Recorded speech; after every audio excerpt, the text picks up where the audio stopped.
Okay, turn your packets to 4-5 where it says simplifying algebraic fractions. So we're going to review really quick simplifying just regular fractions. They have a whole prime factorization way of doing this here. We're not going to do that. If we are simplifying 18 over 24, if you can find the greatest common factor, which would be 6, and divide it, 18 divided by 6 is 3, and 24 divided by 6 is 4, then you only have to divide one time. But really, I don't care if it takes you more than one time to divide. So if you only knew that 2 went into two numbers, then you could divide them, and they're both even. You could divide them by 2, and you would get 9/12. And then you would think, 3 goes into that, and then I would get 3/4 there. So I don't care how you get to the 3/4 as long as you get to the 3/4, okay? So that's just regular plain old numbers. That's what we're going to be doing partially, and then we're going to do some algebraic fractions where there's variables involved too. So let's just go down to the bottom to practice. So if you want to pause and do the first 6 on your own, you can.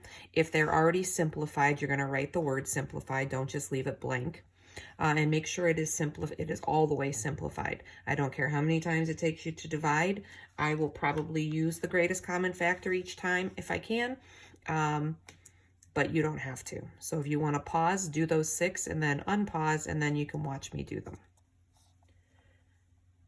Okay, so this first one, for 12 and 20, I'm going to think about all the factors for 12, and I think 4 goes into both of them, so I'm going to divide 12 by 4 and get 3, and 20 divided by 4 and get 5, and they only have a common factor of 1, so I'm done. Number 2, I could do 2, but I think I can go higher. Try 4, so I get 4 on the top and 9 on the bottom, and I am done. I can divide both of these by 25. 75 divided by 25 would be 3, and 100 divided by 25 would be 4. This one here can be divided by 3, number 4. So you get 2 on the top. 15 divided by 3, you get 5. For 8 and 24, 8 goes into both of them, so I'm going to get 1 over 3. And for 3/8, they don't have anything in common except for 1, so I'm going to write simplified. Okay, so that part is all the review part. And when you do your homework, there's going to be a bunch of just plain numbers just like that. All right, the new part, though, is the simplifying algebraic fractions, which means there's monomials on the top and the bottom. So what they did for this one, and you can do this if it's helpful to you, factor them out. Some people can get past that and they can do it in their heads, some cannot, and they need to factor out at least the letters to cancel out. So here they did primes for the whole thing. They broke 24 into 2 times 2 times 2 times 3. So that's 4 times 6. And then there's 1a, and then b squared is 2b's. For 36, they did 4 times 9, which would be 2 times 2 times 3 times 3, and then 2a's. And so then what they did was every time there was a number that was the same on top of each other, they cancel out and equal 1, right? So they canceled everything that they could cancel out, and it looked like there was a 2 left over on the top and a 3 left over on the bottom. There it is. And it looks like there was 2 b's on the top and 1a on the bottom. So there's your b squared and your a. Now, you can shorten this because I don't think you need to factor out the numbers. So if I was going to do this problem right now, I would simplify just the fraction part. So the 24 and the 36, I would divide those by 12, and I would get 2 over 3.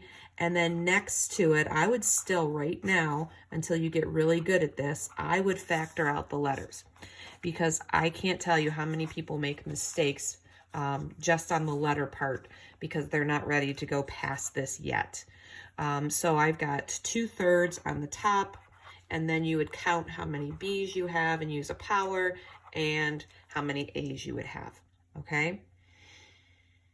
So down at the bottom, we're going to go down to 7 through 12. You can do them with me, or you can pause at any point if you want to try them on your own. So I'm going to factor out on the top what I have. On the top, I just have a C. On the bottom, I have 3 C's. C times C times C. Now, when I cancel these out, remember these become 1s. Anything over itself is 1. So when there's nothing left, you don't put a 0, you put a 1. So if everything cancels out, then it's a 1 that's left.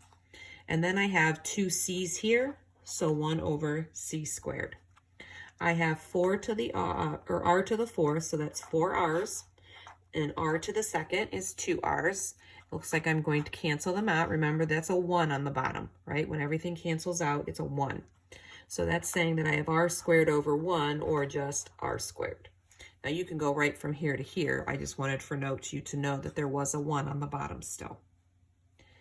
When you have the same amount of letters on top and bottom, they will cancel out. So the B's are going to cancel out, and you don't even have to worry about them. You're just going to divide by 7, and you're going to get 2/3. For number 10, those also cancel out. I'm going to divide these by 2. 24 divided by 2 is 12, and 26 divided by 2 is 13. Here, 5 and 12 don't have anything in common, and you have completely different letters, so this one would be simplified. This one here, I have a D on the top, I have a 3 and 2 D's on the bottom. Looks like I can cancel 1 D out, so there's a 1 on the top, and then 3 times D on the bottom. So you always want to make sure you know what's on top and what's on bottom. That's why it's important to kind of factor those out there, okay? Your worksheet is on the back of the notes. You are simplifying each fraction. If it's already simplified, you'll write simplified. So it looks like all the way down to 20, those are basic fractions. So you're just going to practice simplifying the fractions.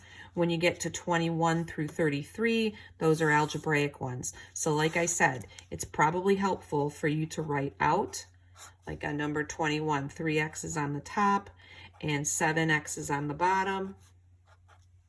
And then if you cancel out, then you can write what's left.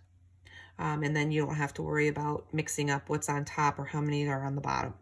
Now you will get better at them and you'll be able to do them in your head.